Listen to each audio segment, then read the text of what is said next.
بسم اللہ الرحمن الرحیم۔ عزیز طلباء و طالبات، السلام علیکم ورحمۃ اللہ وبرکاتہ۔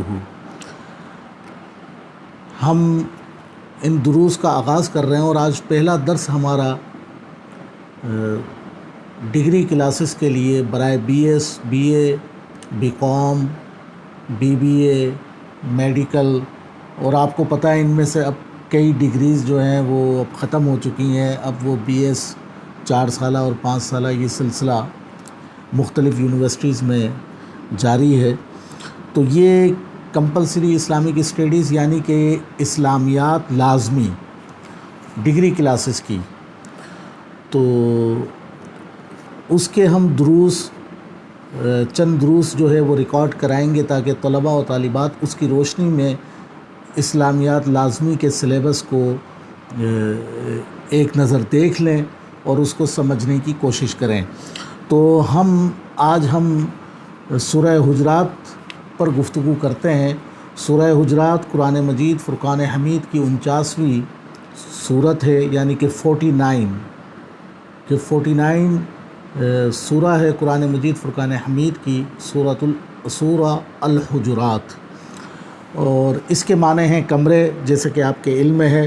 سورہ حجرات میں 2 رکوع ہیں اور 18 آیات ہیں، یہ بھی آپ کے علم میں ہے، اس کو مزید آپ لکھ لیجئے۔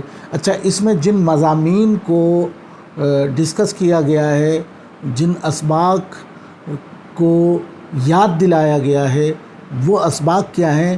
ان میں سے پہلا سبق یہ ہے کہ رسول اکرم صلی اللہ علیہ وسلم اور اللہ رب العزت سے آگے نہ بڑھو، مطلب اللہ اور رسول کے احکامات مقدم ہیں اور ان کے احکامات کی پیروی جو ہے وہ ہم سب پر لازم ہے۔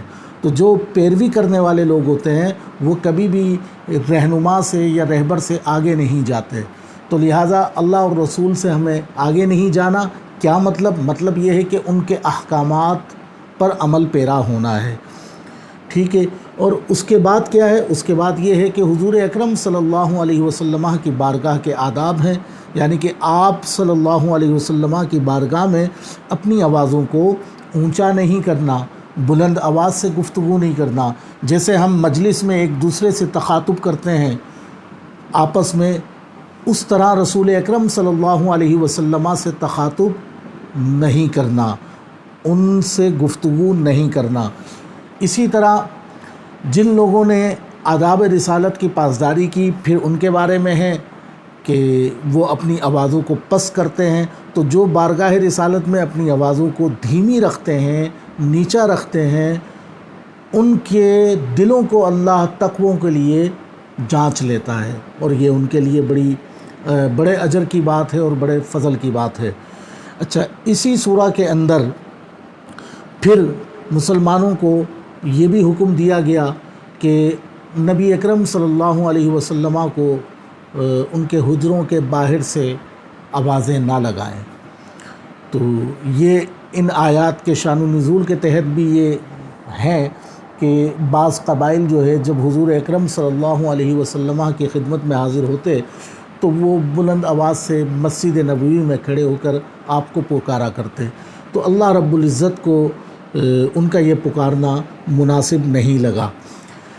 تو سورہ حجرات میں اس حوالے سے بھی گفتگو موجود ہے۔ پھر سورہ حجرات میں اسی سورہ میں یہ بتایا گیا کہ فاسق اور گناہ گار اگر آپ کے پاس کوئی خبر لے کر آئے، کوئی آپ کو خبر دے، تو اس کی خبر پر یقین نہ کیجیے جب تک کہ آپ اس کی اچھی طرح چھان بین نہ کر لیں۔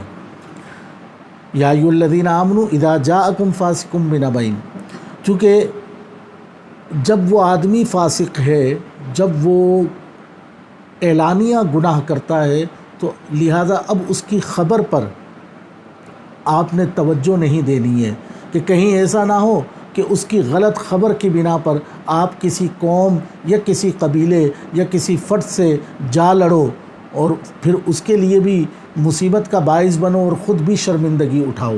تو یہ مسلمانوں کو ایک طریقہ بتایا جا رہا ہے کہ کبھی بھی سنی سنائی خبروں پر یقین نہ رکھیں جب تک کہ اس کی تفتیش نہ ہو جائے۔ پھر اسی سورہ کے اندر یہ بھی کہا گیا کہ مسلمان جو ہے وہ غیبت نہ کریں، اور ایک دوسرے کی تو میں نہ لگیں، اس کی تفتیش نہ کریں۔ بعض جگہوں پر تفتیش کرنے کی اجازت ہے، جب کہ آپ کے پاس کوئی خبر آئے، کوئی دوسرا آپ کو کسی کے بارے میں خبر دے تو آپ نے پہلے اس کی تفتیش کرنی ہے۔ اسی طرح اگر آپ کو رشتہ وغیرہ کرنا ہے تو آپ تفتیش کیجئے، آپ جستجو کیجئے۔ اسی طرح ہماری جو لا انفورس ایجنسیز ہیں ملک کی بقا کے لیے، جو ہماری خفیہ ایجنسیز ہیں، یہ تفتیش اور جستجو کرتی ہیں تو یہ بالکل ٹھیک ہے، چونکہ یہ امن و امان کے لیے ہے۔ لیکن عام طور پر جستجو کرنا، کسی کی ٹو میں لگنا، کسی کی مخبری کرنا، کسی کی تفتیش کرنا، یہ اسلام میں اس کو اچھا نہیں سمجھا گیا۔ پھر اسی سورہ کے اندر بتایا گیا کہ جو غیبت کرتا ہے وہ ایسا ہے کہ جیسے اپنے مردہ بھائی کا گوشت کھا رہا ہو۔ پھر اسی سورہ کے اندر یہ کہا گیا کہ مسلمان ایک دوسرے سے بدگمانی سے بچیں، بدگمانی نہ کریں۔ اور اس صورت میں پھر جو اس کا خلاصہ ہے وہ یہ ہے کہ مسلمان تقوی اور پرہیزگاری اختیار کریں۔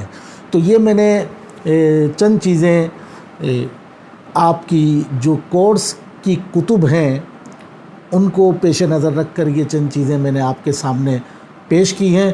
تو اگر ہو سکے میں جلدی گفتگو کر رہا ہوں تاکہ ہماری ویڈیو شارٹ ہو، اس کو اچھی طرح سنیے۔